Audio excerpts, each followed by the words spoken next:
ప్రొద్దున్న మీద నువ్వు నువ్వు ఎవరి మాటలు పట్టుకొని నువ్వు మాట్లాడినవో తెలియదు, కానీ మరి ఇప్పుడే అక్క చెప్పింది అంటే ఏది ఏమైనా సూర్యుడి మీద ఉంచితే సూర్యుడి మీద పడది, అది నీ మీదనే పడుతుందన్న విషయం నువ్వు గుర్తుంచుకోవాలి మొదటగా.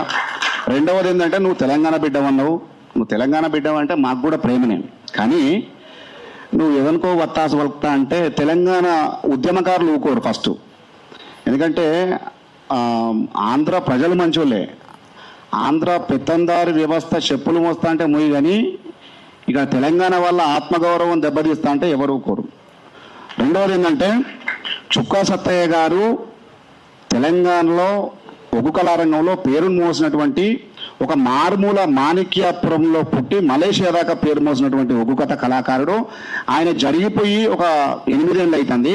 ఈ 8 ఏళ్ల కాలంలో కూడా ప్రభుత్వం కూడా వెనుక ముందు ఆడుతున్న క్రమంలో పృథ్వన్న, పాశం యాదగిరి లాంటి వాళ్ళు, విమలక్క లాంటి వాళ్ళు ముంగడికి వచ్చి ఆయన విగ్రహాలు పెట్టారు. అది వాళ్ళ గొప్పదనం. సుఖసత్య తాత గొప్పదనం గురించి, సుఖసత్య తాత అమరత్వం గురించి మరి ఇంతకుముందుకు భాస్కర్ చెప్పినట్టుగా మేము ఇవ్వలం కూడా సినిమాలు చూడం. నేనేం చూసినా కూడా ఇక్కడ చాలామందికి మేము ఇంటర్వ్యూలు ఇచ్చినాం. మా మిత్రులందరూ, మా అక్కజనులు, మా అన్నదమ్ములు కూడా చాలామంది ఉన్నారు ఇక్కడ. మేము ఎప్పుడు కూడా సినిమాలకు దూరం, సినిమా కల్చర్ కాదు మాది. ఏమున్నా కుట్లాడ తత్వం ఉన్నటువంటి వ్యవస్థను కళారూపంలో అడాప్ట్ చేసి ఉద్యమాన్ని ఉర్రూతలు ఊగించేటటువంటి వ్యవస్థలు, కళారూపాలు మా దగ్గర ఉన్నాయి. మరి ఆ కళారూపాల తెరువు మరి పృథ్వన్న వెనుక ఎవరున్నారు అని అనుకుంటుండొచ్చు. చాలామంది ఉన్నారు. ఒగ్గు కళాకారులు ఉన్నారు, బైండ్ల కళాకారులు ఉన్నారు, డప్పు కళాకారులు ఉన్నారు, మందహెచ్చ కళాకారులు ఉన్నారు, బుడిగజంగం కళాకారులు ఉన్నారు, ఇంకా మా వాళ్ళు చాలామంది ఉన్నారు. లాస్ట్కు మా కాటికాపర్లు కూడా వస్తారు. ఆ కాటికాపర్లు ఏం పని చేస్తారో మన అందరికీ ఎరికే. మరి అంత దూరం తెచ్చుకోకు పవన్ కళ్యాణ్. నువ్వు చాలా సినిమాలు తీసుకుంటే సినిమాలు తీసుకో, కానీ ఈ కళాకారుల శక్తియుక్తులు అన్నీ పోగేసి మేము ఆశీర్వదిస్తున్నటువంటి పృథ్వన్న తెరువు కానీ, పాశం యాదగిరి గారి తెరువు కానీ, విమలక్క తెరువు కానీ, ఉద్యమకారుల తెరువు కానీ, ఎస్పెషల్గా తెలంగాణ ఉద్యమకారుల తెరువు రాకు బాగుంటుంది. ఎందుకంటే కళాకారులు నోరు తెరిచి ఒక మాట అంటే అది పచ్చిగూడకు రౌతు కలిగినట్టు ఉంటుంది. మంచి మంచి పద్ధతులు కావు. మీరు బంద్ చేసుకొని పృథ్వన్నకు కానీ, పాశం యాదగిరికి కానీ, విమలక్కకు కానీ ఇట్లాంటి వాళ్ళందరికీ కూడా నిర్మోహమాటంగా, నిరభ్యంతరంగా, బేషరతుగా నువ్వు క్షమాపణలు చెప్పు. అట్లయితే నేను క్షమిస్తాను తెలంగాణ లోకం. ధన్యవాదాలు. ఈ ఒగ్గురావన్న కోసం మీకు చెప్పాలి మిత్రురాల, ఈ తెలంగాణలో ఒగ్గు కథ ద్వారా ప్రపంచ ప్రఖ్యాతిగాంచినటువంటి నిద్దరాములు, అట్లాగే డాక్టర్ సుఖసత్య గారు వాళ్ళ వారసత్వాన్ని కొనసాగిస్తూ దేశంలో వాళ్ళు వెళ్ళిపోయిన తర్వాత తెలంగాణకు ఒక ఒగ్గు కళారూపానికి మొట్టమొదటి తెలంగాణకు ఒక జాతీయ పురస్కారాన్ని తీసుకొచ్చినటువంటి గనుడు మన ఒగ్గు రవణ.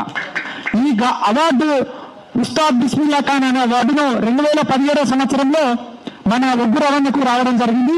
అట్లాగే ఇందాక మా ఇంకొక మిత్రుడి పేరు చెప్పిన ధరావత్ రాజ్కుమార్ నాయక్, ఆ నాయకు కూడా ఒక క్లాసికల్ నృత్యంలో, పేరన్న నృత్యంలో 2వ ఉస్తాద్ రావడం జరిగింది తెలంగాణకు. 3వ ఉస్తాద్ నేనే, అందే డప్పు భాస్కర్. ఈ ముగ్గురికి కూడా ఉస్తాద్ బిస్మిల్లా ఖాన్ను, అట్లాగే మా కళా ప్రదర్శనలకు మాకు అంతర్జాతీయ ఖ్యాతి రావడానికి అందులో పృథ్వన్న కూడా ఉన్నాడన్న విషయాన్ని నేను అందరికి తెలియజేస్తున్నాను. నేను ఎక్కడనో అన్న మాణిక్యపురం నుండి మళ్ళీ మలేషియా పోయిండు, నేను అందే నుండి అబుదాబికి పోయినా, అందే నుండి మలేషియా పోయినాము. మొన్నటికి మొన్న ఇక్కడ జరిగినటువంటి సమ్మక్క సారక్క జాతరకు న్యూజిలాండ్ నుండి మౌరీ పీపుల్స్ వచ్చారంటే ఈ ప్రభుత్వానికి మేము ఇంటర్లింక్ చేసి న్యూజిలాండ్ నుండి వాళ్ళని నిలిపించినాం. కాబట్టి ఈ సమస్య ఇక్కడితోటి కాదు, ప్రపంచవ్యాప్తంగా కూడా మేము ఖచ్చితంగా ఇట్లాంటి సమస్య వచ్చినప్పుడు వాళ్ళతోటి కూడా మద్దతు తీసుకొచ్చి మేము ముందుకు వస్తామని తెలియజేస్తూ థ్యాంక్ యూ రతంగాలమ్మ. జై భీమ్. మిత్రులారా ఒక్క నిమిషం. మరి పవన్ కళ్యాణ్ హిందూ అదేంటే సనాతన ధర్మమే కదా, సనాతన ధర్మం మీద మాట్లాడితేనే ఇన్ని దాడులు జరుగుతున్నాయని చెప్పి ఒక మాట అన్నాడు. మరి మేమేవలము అనేది ఇప్పుడు మాకు డౌట్ వస్తుంది. మేము హిందువులమా కాదా ఇంకెవలమా అని అంటే నువ్వు ఒకటి గుర్తుపెట్టుకో. హిందువులంటే నువ్వు ఏ రకమైన హిందువో నువ్వు ఫస్ట్ ఒక ప్రామాణికత తీసుకో.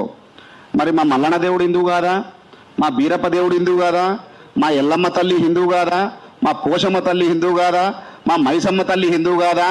వీళ్ళంతా ఎవరు? హిందువులు కాదా? మొదటి మాకెవరో అంటే మిగతా ఇప్పుడు వెంకటేశ్వర స్వామిని కూడా నేను మొక్కుతా, నేను రాముని కూడా మొక్కుతా, కృష్ణుని కూడా మొక్కుతా. మీ దగ్గరికి మేము వస్తాం, మీ గుళ్ళల్లో మేము మొక్కడానికి వస్తాం. కనీసం మా మైసమ్మ గుడికి ఎప్పుడన్నా వచ్చి మొక్కినవాను? మైసమ్మ గుడికో, పోచమ్మ గుడికో, మల్లన్న గుడికో ఒక్క చిటికెడు పిటికెడు బండారేసిన వాళ్ళ మీరెవరన్నా? ఈ పవన్ కళ్యాణ్ మన్నన్న దేవుడు అంటే తెలుసా, బీరప్ప దేవుడు అంటే తెలుసా, ఎల్లమ్మ తల్లి అంటే తెలుసా, పోచమ్మ తల్లి అంటే తెలుసా, మైసమ్మ తల్లి అంటే తెలుసా? మా బైందోళ్ళు ఎరికేనా, మా ఒగ్గోళ్ళు ఎరికేనా, లేకపోతే మా కాటికాపర్లు ఎరికేనా? ఇలా అంటే ఎవరైనా ఎరికేనా? మరి ఎవరు హిందువు, ఎవరు హిందువు కాదు? హిందువు అంటే ఏంటిది? నువ్వు సమాధానం చెప్పాలి.